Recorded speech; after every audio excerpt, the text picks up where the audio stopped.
Hello and welcome to another video review. This is the letter V 6 times for PC, Mac, and Linux.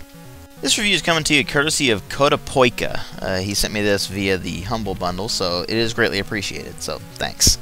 This is an indie platformer by Terry Cavanaugh that was originally released in 2010 and was later included in one of the Humble Bundles, and like I said, that's how I got this.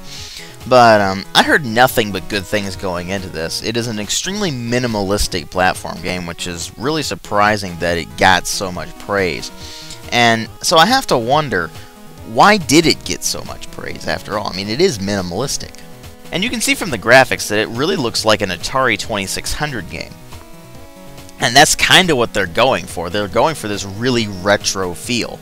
And those games were extremely minimalistic. They focused almost entirely on the gameplay. So that's kind of a positive thing in this aspect. The graphics do fit the game very well. I mean, they're not great by any stretch of the imagination, don't get me wrong. They just fit. And likewise, the sound design fits as well. There's no voice acting, so I can't comment on anything like that. But there is a bunch of chiptune music, which is just a blast to listen to. Just wonderful, wonderful music. Really gets you going in this nice, upbeat tone. And then, of course, you have the sound effects themselves, which are a bunch of beeps. And that's kind of it. It's got that very Atari 2600 feel to it. And so, you have this presentation that conveys this very retro feel, but how is that compared to the gameplay? Is it also very retro, or is that more modern? Well, one thing that it does that's decidedly un-retro is how it has dialogue throughout the game. And in fact, it's pretty common. When you're not actually just solving puzzles and you run into characters, you'll actually talk to them. And they have these little conversations. They have a little bit of personality, not much. There's not a lot of development with that. But they will talk. They don't have voice acting, obviously. It's text, but that's something that wasn't in Atari-style games, so that's decidedly at odds with the styling they're going for. But it's not a detriment, so it's not that big of a deal. And in fact, sometimes it can be a little bit amusing. But what the story in this game concerns is simply that you play as Captain Viridian, and you need to rescue your crewmates after your ship has had some horrible malfunctions and you've had to evacuate it. And you've all been separated, so you need to rescue everybody, bring everybody back together, that sort of thing. That's all your story that you're going to get. That's really all you need to know. So there's definitely nothing going for this thing story-wise. But the thing is, this focuses almost entirely on its gameplay.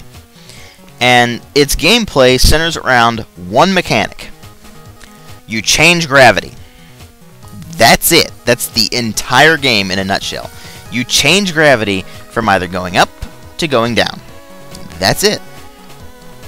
Sounds simple, right? Well, in theory it is. The mechanic itself is extremely simple. You don't even have a jump key. You just flip gravity on or off. Well, that's what it feels like. You flip it up or down. And you just go to a point up at the ceiling or at a platform or something, and then you go back down and you basically jumped, per se.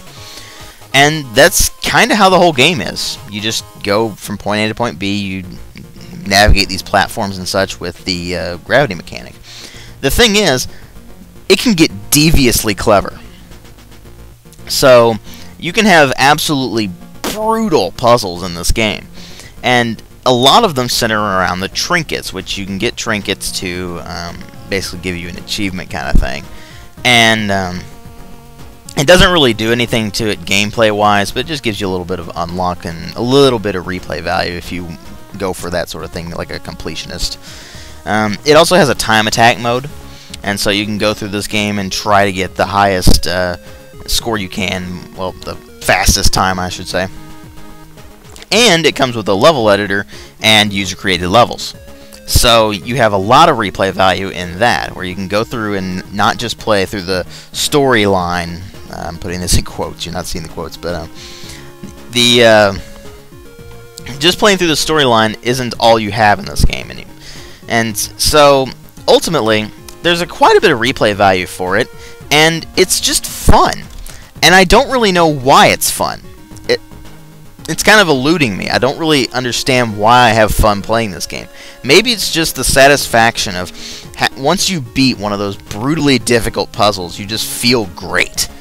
And it's weird because the game never really penalizes you for failing either. So, in theory, it's a pretty easy game. It's just these puzzles require a lot of time and patience to really get. So, it's a pretty simple game. That's why the score is not going to be as high as I'm probably making it sound to be. It's a little lacking in some ways. It's kind of hard to justify a full price for it, which was, when it originally released, it was $15. If you get it with something, if it's like in a Humble Bundle, for instance, then it's worth playing. And if you're really into this sort of thing, then it's worth playing. But I can't recommend it higher than that, because not everyone's going to like it. So ultimately, that's why it gets a 3 out of 5. Thanks for watching.